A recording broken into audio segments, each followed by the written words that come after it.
Hello everyone, today will be an introduction to satisfiability testing. So what do I mean by satisfiability? Well, I'm talking about a particular computer problem, SAT. So this problem is stated as follows: given a propositional formula, so that's a formula in propositional logic, is there an assignment, so a set of Boolean values to all the variables for which the propositional formula evaluates to true. And this is a problem that can be seen as the dual of the tautology problem. So if we've got a propositional formula, we want to know whether or not it's a tautology. Is it true under all assignments? Well, the tautology problem can be solved by thinking of it as a satisfiability problem. We can think of a tautology, we take its negation, and its negation, if it is a tautology, is indeed unsatisfiable. And it is if and only if. So if its negation is satisfiable, it is not a tautology. So in this way, the tautology is a dual with the SAT problem. I've also mentioned here that the usual approach to SAT is to look at it in a precise sort of way. So we want to know with certainty whether an instance is true under an assignment, or has no assignments which it evaluates to true. So whether it's SAT or unsat, and we need to know 100% absolute certainty that this problem is in it's either SAT or unsat. So SAT is part of a class of problems known as NP-complete problems. And this means that we can take any NP problem and there's an efficient translation to the SAT problem. So let's look at these NP problems here. So we've got NP graph problems, we've got the subset sum problems, and some linear programming subproblems. The usual approach to this would be to take these problems, and each research group would find their own algorithms that are optimized for each of these things in order to get a solution as efficiently as possible, preserving time, preserving memory, etc. However, the SAT and its NP completeness gives us an alternative approach. We know that there's fast conversions to some formal logic problem, usually the SAT problem. And what we could do is if we know that we can make these fast conversions, we could optimize the solving of this logic problem. And as we optimize that problem, optimizing for efficiency on the algorithm side, making the heuristics as good as possible, maybe even going into the data structure and making sure there's no inefficient use of memory, and then going further, we could perhaps manipulate hardware in a precise way. So if we can do all those things, we uniformly help find a way to solve each of these algorithms via each of these problems via the algorithm that we've used for SAT. So we convert to SAT and we use our best solver here. So now we've consider this approach, we need a good algorithm to base our optimization on. So let's think of some known algorithms. So there's this truth table approach. So what you do in a truth table is you try every possible model and see if there is one which satisfies this formula. And this approach is, it can be quite computationally expensive, especially since the number of possible models is exponential in the number of variables in your in your formula that you wish to find satisfiable or unsatisfiable. The next approach might be something like the analytic tableau. This is a proof system where you branch out on the syntax tree of the formula and you look for closure in each of these branches. Again, also very easily this can become an exponential size problem. There's also ways we can approach it via automated inference. So we can search via the inference rules using algorithms such as Stalmark's algorithm here. Another way of doing this search by inference would be something like the Davis-Putnam procedure. We perform all resolution steps on each resolution being a proof system, and we look at each variable in turn, and this gives us a sound and complete algorithm for this. Again, these algorithms do kind of work in a slow way. So we're going to look at maybe sort of the best candidates that we have. So here we've got the DPLL algorithm and the CDCL algorithm.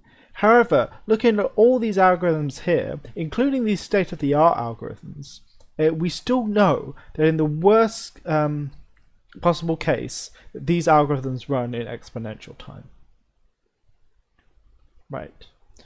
So I'm going to talk a bit about the background. So first of all, what you need is you need a universal format for your propositional formulas, and conjunctive normal forms do pretty well.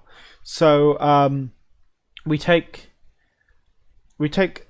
to take a definition of this, and then that's the thing that we're going to use moving forward. So the first definition is a literal. So a literal is a propositional variable or its negation, right? So you could have A, B, as long as they're propositional variables, not A, not B, not C, if C is a propositional variable, and if you had not A, that's equivalent to A, etc. These are all literals, right? But you can't have something more complicated, perhaps using more than one variable. A clause is a disjunction of literals. So here's an example of a clause. We've got literals A, B, and not C, and they're connected by disjunction, right? And disjunction is associative, it's commutative on its own. So we don't care too much about the structure of that in there. A conjunctive normal form, or a CNF, is a conjunction of clauses, and at this point we get to the point where we can express every propositional formula. Every set of models can be expressed in a conjunctive normal form. So the question is, can we transform into a conjunctive normal form efficiently? And the answer is probably not. We're getting close to solving the SAT problem with that. But what we can do is we can transform in polynomial time every propositional formula into an equisatisfiable conjunctive normal form via something called cytonization. So the idea here is that we're getting rid of all the connectors we don't need and replacing them with clauses. So here's an example here. Here we've got A if and only if B and C. Clearly this is not in conjunctive normal form. We've got a symbol that is not either negation, disjunction, or conjunction here, and then this thing is not in the right form that we need.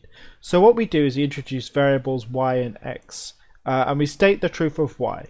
But let's go into the definitions. X is true when B and not C, B and C is true, and we define that with these clauses here. So these clauses define x, and y is true when A if and only if x is true. And these are defined by these four clauses here, and we assert the truth of y, giving us something that is equisatisfiable or satisfiability equivalent to this original formula here. So that's how we would convert to conjunctive normal forms in an efficient way. Now that I've introduced conjunctive normal forms, I can talk about the phase transition, which is quite an important topic in SAT. So let's consider a CNF. In a CNF, we've got a number of variables, a list of all the different variables we have, and we've got a number of clauses. Let's look at the ratio of clauses to variables. With on the left here, we have in favor of variables, and on the right, we have in favor of clauses. So let's consider the percentage of CNFs that are satisfiable under a certain ratio. And it turns out that if you have many variables compared to clauses, you're very likely to become satisfiable. And if you have very many clauses compared to variables, you're very likely to become unsatisfiable. And there's this point of sharp decrease here where we have some uncertainty. And this also turns out to be the place where it's hardest to, for solvers to run. I haven't gone into detail on any solvers here, but in general this picture works for any sort of solver, provided it's sufficiently useful. Okay, so I am going to go to specifics about one of these solving algorithms. So the first solving algorithm we're going to go into, algorithm 1, is the DPLL algorithm, named after the authors of this algorithm. So first of all, what it does is it takes in a conjunctive normal form, and it simplifies it. And it does so in an efficient way. After it's been simplified, we check, does it have any variables? Then if not, we're going to return the CNF, which is at this point is either going to be true or false, especially with no variables. There's not much computation that needs to be done, and all of it is done in simplify, let's assume. Next of all, what we do is we pick some variable coming from the CNF using some heuristic. And then what we do is we assign that variable to false within this CNF. So we're now looking at another CNF which is restricted under a equals 0, where a is our chosen variable. And we check whether that is true under this DPLL algorithm. And if it's true, it means there's an assignment to this that is true, which means there's an assignment to this phi which is true. So we can return that this thing is indeed satisfiable. If it turns out that it is unsatisfiable, we move on to playing a equal to 1. And in that case, something similar happens again. We check whether this is satisfiable, and if it is satisfiable, then we know that the base phi is satisfiable. And if neither of these two things are satisfiable, they are both unsatisfiable, then we can return that this phi is unsatisfiable. As this algorithm goes, basically what you do is it's a branching procedure, right? You're branching on 0, and then within that you'll be doing more branching, either in 0 or in 1. Okay, so that's why it's called branching, and there's a branching heuristic. So the branching heuristic is the thing that chooses this variable a. So for completeness, any variable appearing in the CNF can be chosen as long as you haven't chosen it before. However, the choice of variable may affect the running time. So the way to assess this is each potential variable is given a tuple based on the branching that it does, and you have weights that estimate the trees, and you use there's different kinds of metrics that you can use to estimate these weights, and then you project these weights into a single value so that comparisons can be made between different variables and how well they do at making small trees. Okay, so I'm not going to go into detail about how you calculate any of these weights. I'm not familiar with this entirely myself, but I will point out there's an approach that uses this specifically. So we have look-ahead solving. So what look-ahead solving is, it spends a lot of time optimizing the branching variables, but while it's doing that, it's gathering all sorts of information in order to make that good choice of those variables. And it uses that information to modify our conjunctive normal form into something that we can tackle more easily. So that's look-ahead solving. Okay, so we looked at branch heuristics. Now let's look at this function simplify. So what simplify is doing is it's just taking us in our CNF and putting out a CNF which is more easily manageable. Simplify does a lot of the work that we can do in polynomial time, right? As our algorithm is a branching program, so it could work in exponential time, but we could, if we knew something interesting in polynomial time, we could do that just in this simplify function on each iteration, as long as we're making things easier. So the first thing that simplify does is recognize that a CNF with no clauses is just equivalent to true. Any CNF with an empty clause is equivalent to false, right? And then there's some more simplification. Any clause with some literal that has been satisfied, so that literal has become 1 under our assignment, well, we can remove that clause entirely. It serves no purpose in our algorithm.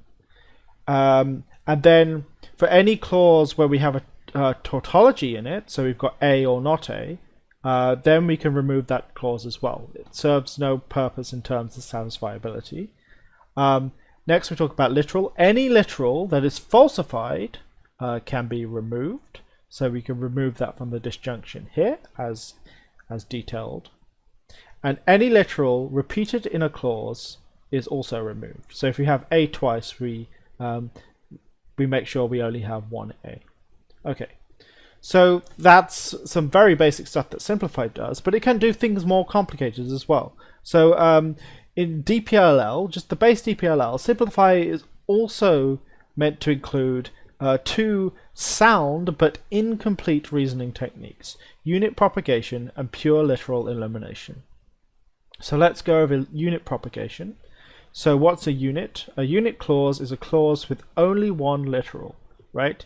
If we have a unit clause, let's say X, and we know it appears in our CNF, this literal is asserting the truth of X. So if we set that literal to 0, we would have a false clause, an empty clause already, right? So what we can assume without any cost is that we do set X to 1, satisfying that clause, and that's how unit propagation works. Why is it called propagation? Well, what we do is once we've added X equals 1 to the assignment, that affects all clauses, and in doing so we can remove X equal you can remove, say, like false X from every, or not X from every clause, and that might create new unit clauses. We continue to propagate those unit clauses until we reach a fixed point, and this is guaranteed to run in polynomial time. So here's an example here. We've got the CNF here, and it has a unit clause. Yes,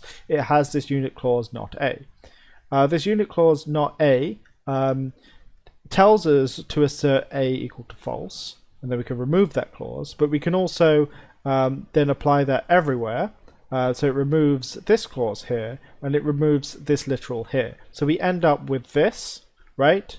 But we're going to continue until we've removed all the units. So we have not B here is a unit clause, so we can set B to false, removing this literal here, and we're ended up with this CNF.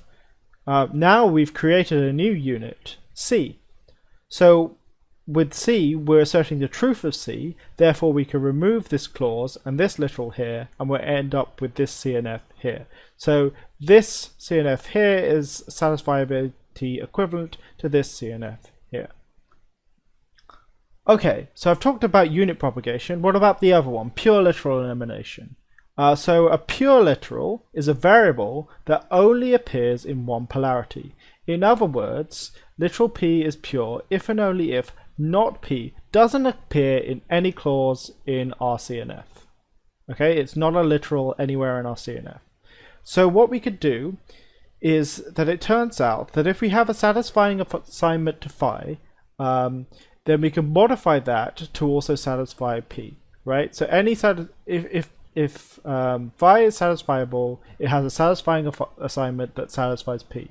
Hence, we only need to look for the question of satisfiability at all assignments that satisfy P. So what we do next is we just satisfy P, and we reduce our search space for the number of assignments that we might look into. So what pure literal elimination ends up doing is, because we have pure literals, we end up satisfying a bunch of clauses that contain P. When we satisfy clauses, obviously what we can do is we can delete them, and by deleting clauses we may create new pure literals. So we keep on propagating this until a fixed point. Let's look at this example here. We have the CNF on top here. We have a pure literal in D, and so we can remove this clause and we can remove this clause, and we end up with these two clauses. Do we have any pure literals here? Well, yes, we can have pure literal A. With this pure literal, we can remove this clause here, and we've got not B.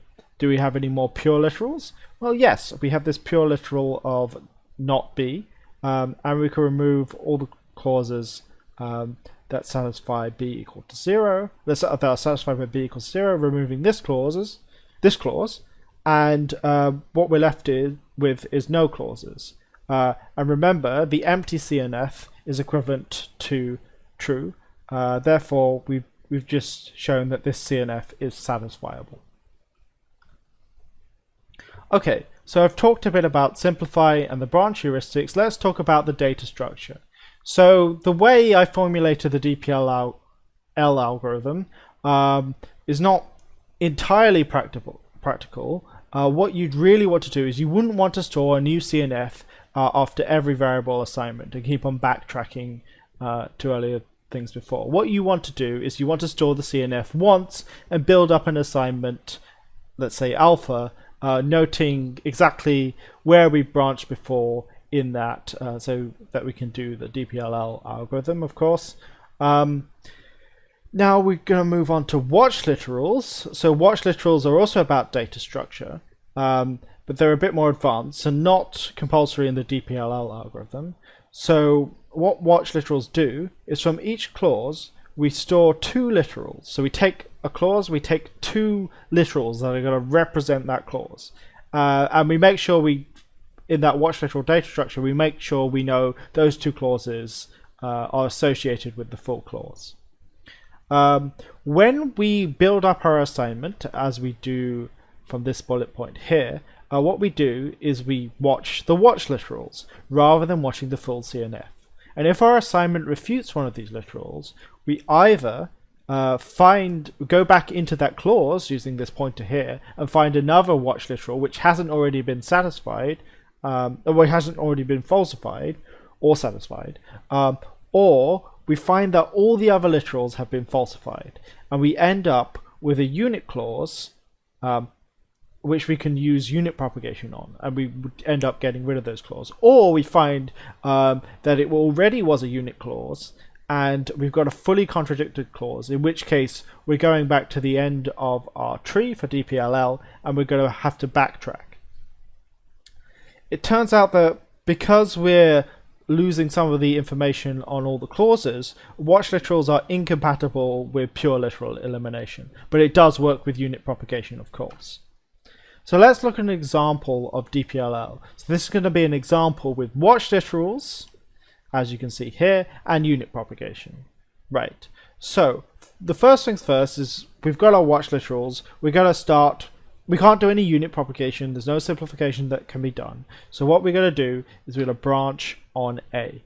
Right. So the A is going to be the variable we picked. We're going to branch on. Let's start with A equals 0. So with A equals 0, we remove these watch literals and we satisfy these clauses denoted by green. And then what we do is, well, I'm missing a watch literal here, but there should be a C here. Is that we get via unit propagation that we get not B, right, from this unit here, and then we apply B equals 0, and we look further at our watch literals, and we get this unit here. C is 1, so we play that, and we end up falsifying this clause here. So once we've reached this thing here, we backtrack.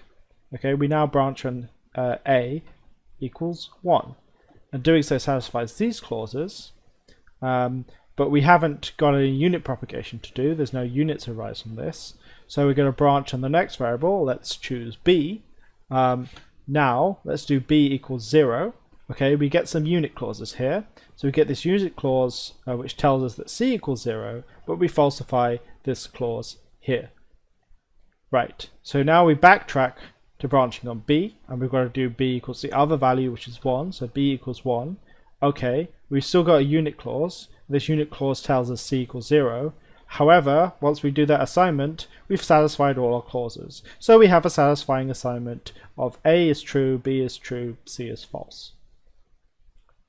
Okay. Right. So let's talk a bit about resolution. Resolution is the proof system, right? It's a proof system that works in conjunctive normal form, and it works with only one rule, this resolution rule.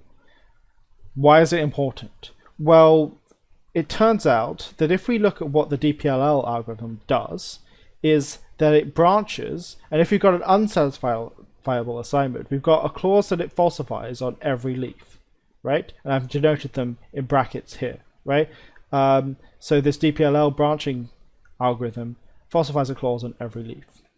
What we can do is we can take those clauses and just reverse the procedure here, instead using this resolution rule on the particular variable that's being branched.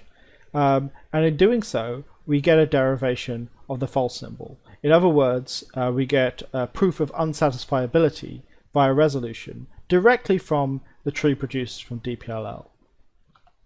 Okay, so what's the problem with DPLL then? Right? Well, I mean, first of all, it's not very sophisticated. It's just a very simple branching program.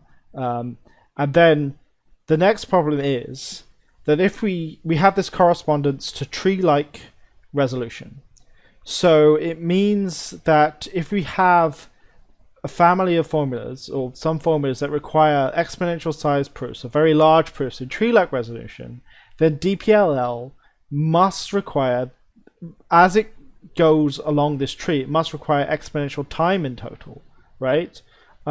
So it means there's going to be lower bounds here if these things exist, and it's quite bad. So there are formulas that have short proof in DAG-like resolution, but are exponentially hard in tree-like resolution. So we could be doing better if we weren't having this correspondence to tree-like resolution.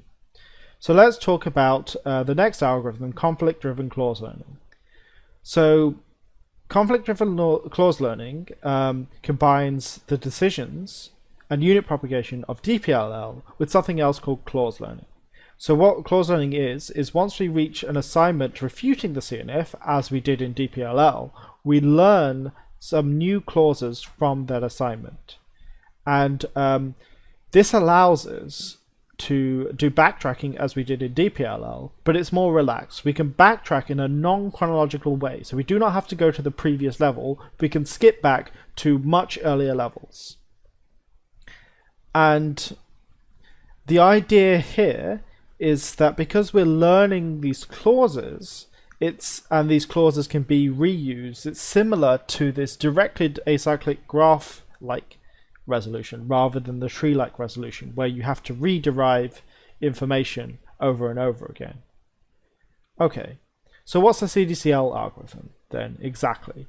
Well, here's sort of an overview of what CDCL does. So first of all, what you do is you do some simplification with unit propagation, and you know, if you haven't decided any variables yet, so you're inputting phi in an assignment, right? And this is going to return 0 if you get a conflict. It's going to tell you that phi under this assignment is false. If you get a conflict just from unit propagation without any decision variables there. We set the decision level to 0 because that's where we're at. And then what we do is we enter this while loop here. It's where the mainstay of the algorithm is.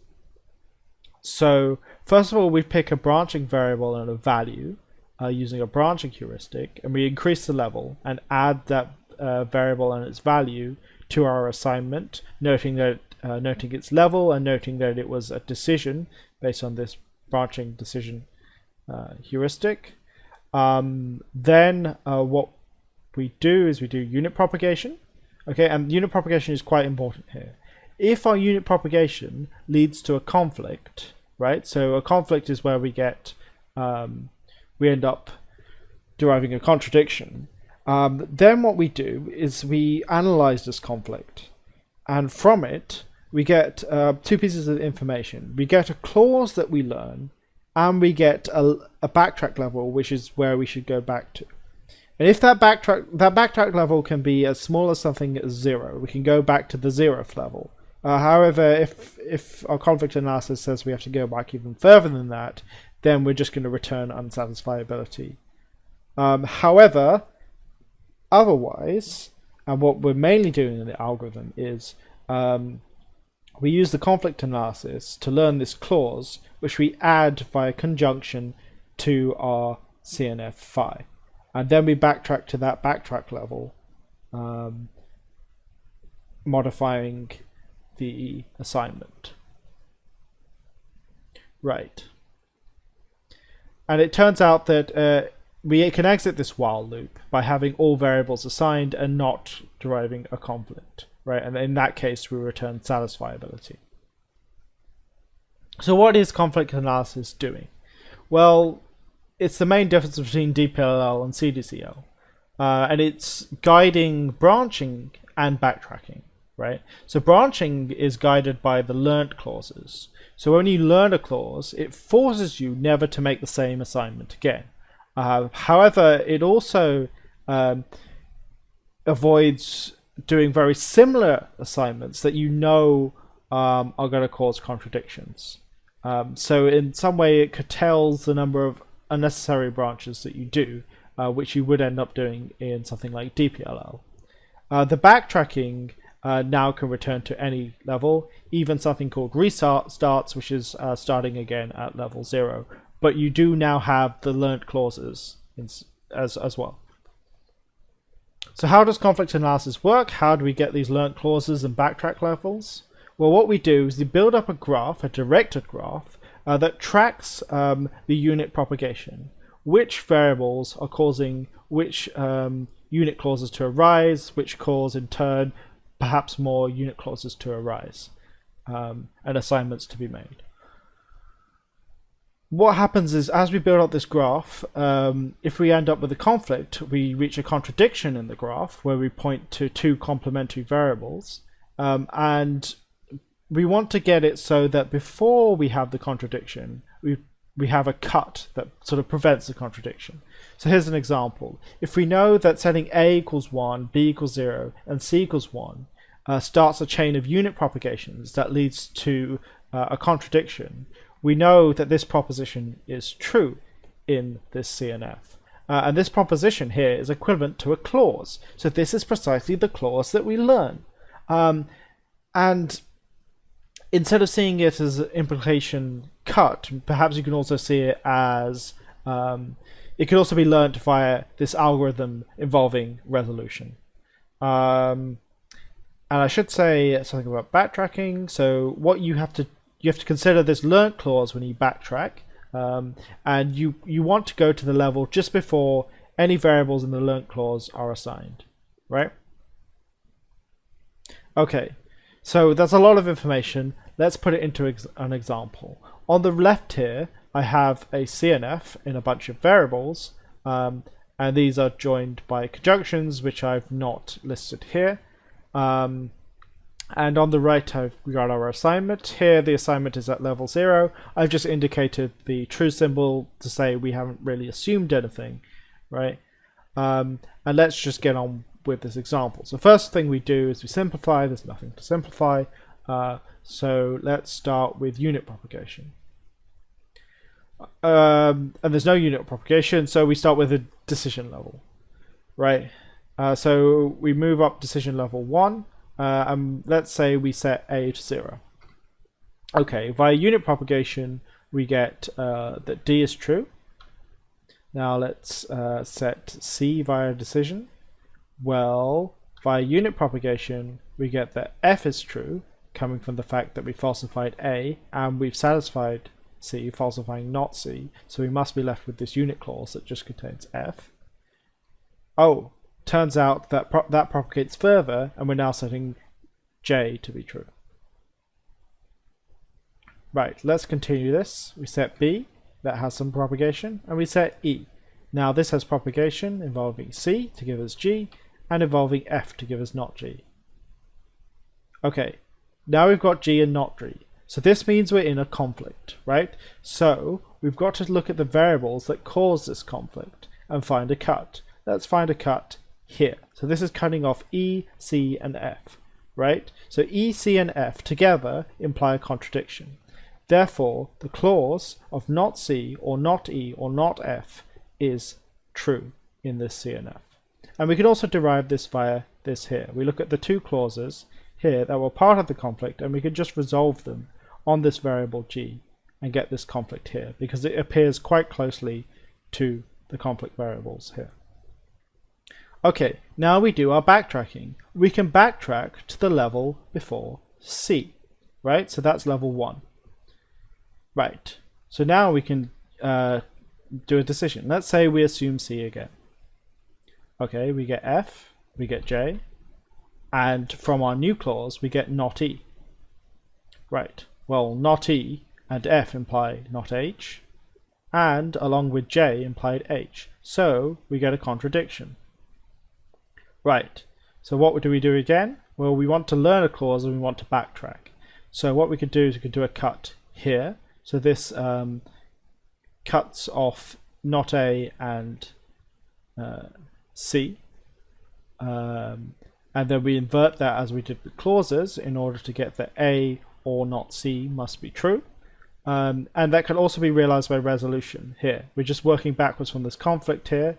So we start with H, and then we're inputting all the clauses that were involved in the unit propagations after this cut, and we end up with A or not C. Okay, so now we backtrack to before A, so we're left with nothing. Let's try not A again. Okay, via our new clause we get not C, then we get not B, then we get I, then we get B. Okay, so we've got a contradiction here with B and not B. So we can do a cut. Right, so this cut here gives us this resolution proof here of A, and we can add A to our assumptions here. Right, so now we backtrack to level 0, right? And let's say we set A to be true, and we're actually doing this via unit propagation because we have the unit of A. Well, that implies B via this clause here, because this thing is satisfied. This thing is falsified. So we get that unit clause here, and then we continue. We've got more unit clauses, more unit propagations. Oh look, a contradiction. Let's find a cut. We can cut right at the beginning, so we can cut off even the basic assumption that this formula is true. Then we invert that and we get that formula is false. And from that we can extract this resolution proof here, just traversing back up through the unit propagation. Now, since we've learned the empty clause, we know that this thing is unsatisfiable. And we've assembled proofs for each of these learnt clauses. We just have to put them all together now, right? And notice here that this clause that we derived early on is used in the derivation of other learnt clauses, and it's used more than once, which is where we get it's not a tree, is in fact a directed acyclic graph quite strictly. Okay, so that's how you would extract the proofs, the resolution proofs from the CDCL example. So I'm going to talk a bit about pre-processing. So pre-processing is the idea that you want to do some of the work before you start processing via your main algorithm, which would be like CDCL, for example. So what you could do is you just change that formula that you have, that CNF that you have, and you turn it into something equisatisfiable, but hopefully more easily manageable for the solver. So one thing you could do, particularly if you don't have pure literal elimination because you're using watch literals, is that you implement pure literal elimination as part of the pre-processing step.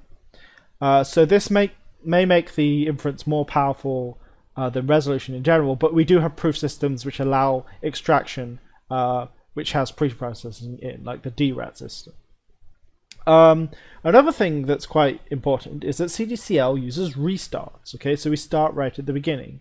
So when we do a restart, there's a potential to use the preprocessor again, and this is called in-processing because it's not being done before, it's doing in the algorithm. So that's sort of like pre-processing in between the restarts.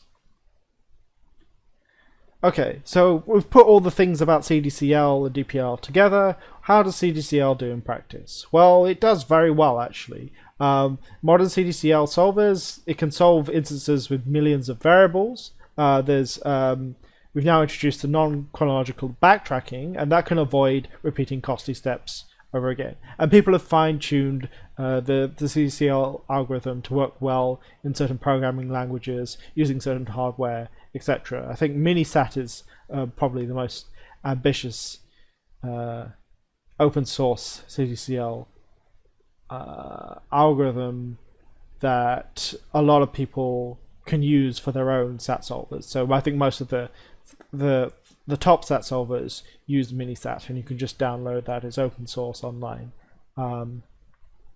There are some downsides to CDCL in practice. So first of all, implementing the non-chronologically backtracking means that we can't really use the um, look-ahead framework that was useful in DPLL.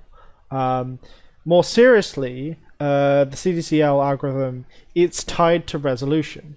So it means that you can extract a resolution proof from the base CDCL algorithm. So any lower bound for DAG-like resolution is a lower bound for CDCL, and these lower bounds do exist. So, like particular combinatorial things, like the pigeonhole principle, when converted into propositional logic, is hard for resolution. So these things are hard for CDCL algorithms. So normally what happens is they try and get rid of this on the preprocessor. Right, so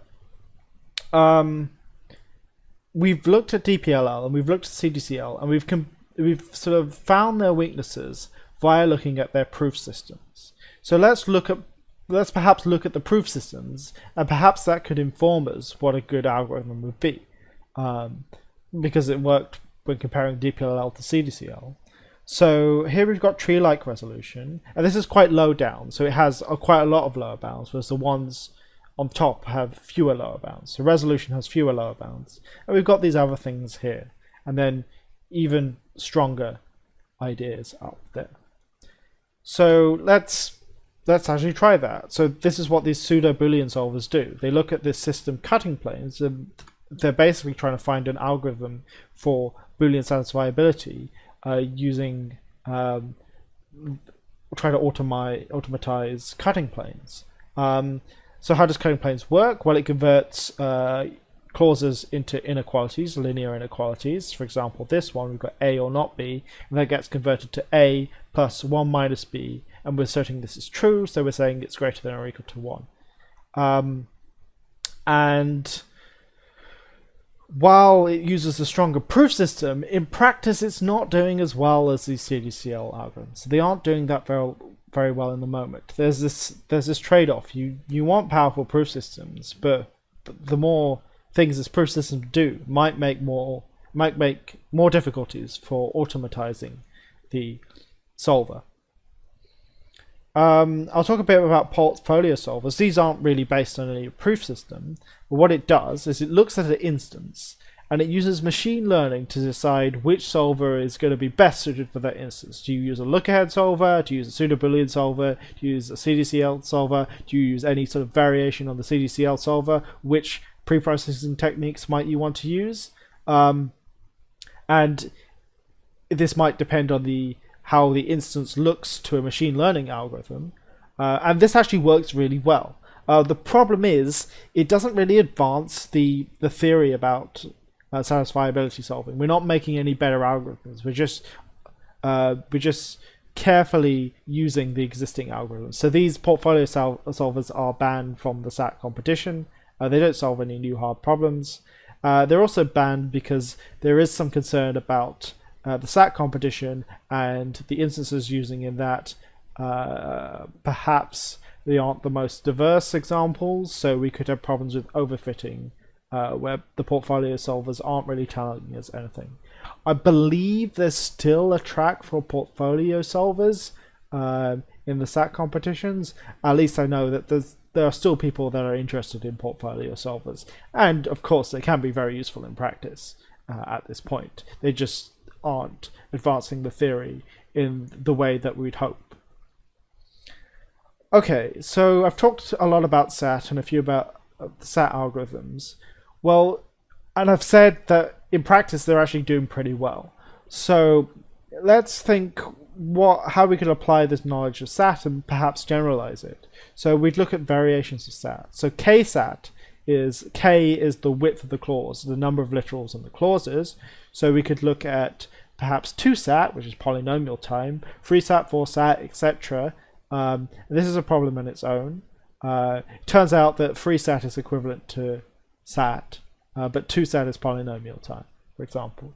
There's max-SAT, which is asking us what's the maximum set of satisfied clauses that we can have given a problem.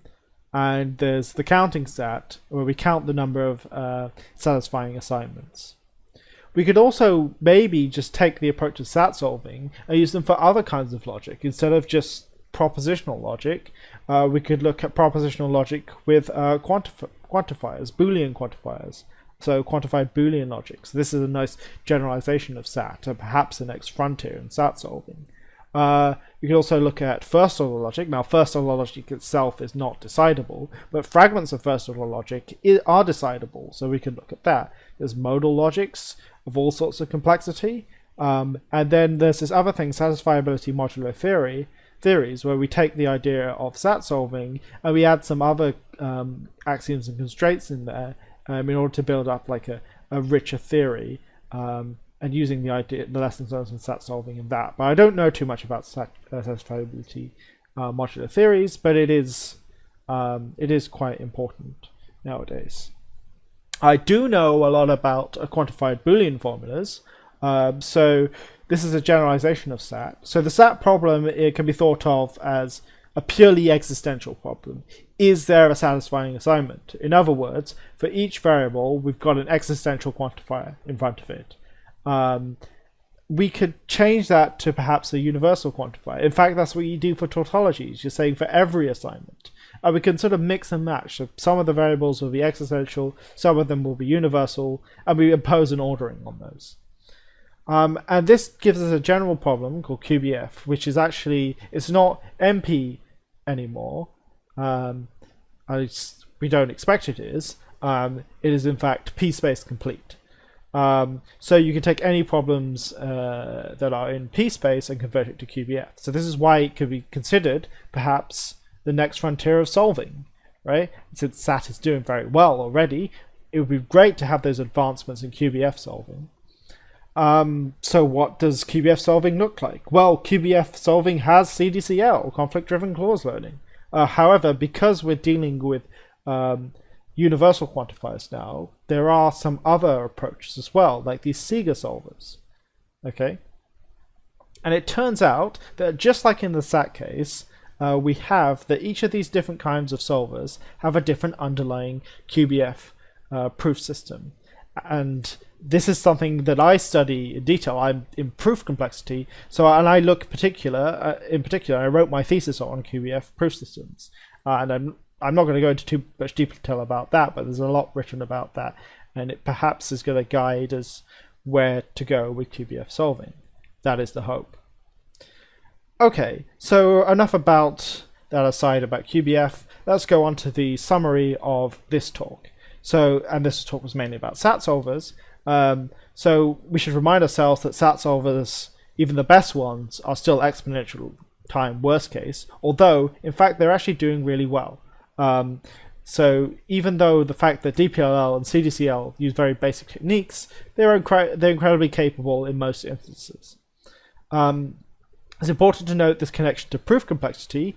Each kind of SAT solver corresponds to a proof system, and having that correspondence to a proof system means that it inherits proof complexity results, so in particular lower bounds. In practice, I think it's important to look at some of the weaknesses, and I believe this is mainly from just talking to people in the SAT community. There's some questions remain over this polynomial transformation from NP problems to the SAT problem, right? And it is polynomial time, but I think it has some deficiencies there, and it's not performing as well as we'd like, despite the fact that the hard part, solving SAT, can be done very well. There's also the problem that despite things doing very well in SAT competitions, there may be this problem of overfitting with a particular data set of SAT and unsat instances that the SAT community use. So let's just ignore that and let's consider the fact that SAT has done very well in the past. If you want to look further, we can use the approaches for SAT to look at other things in general, and we kind of hope that other problems, for example like QBF, we'd hope to get that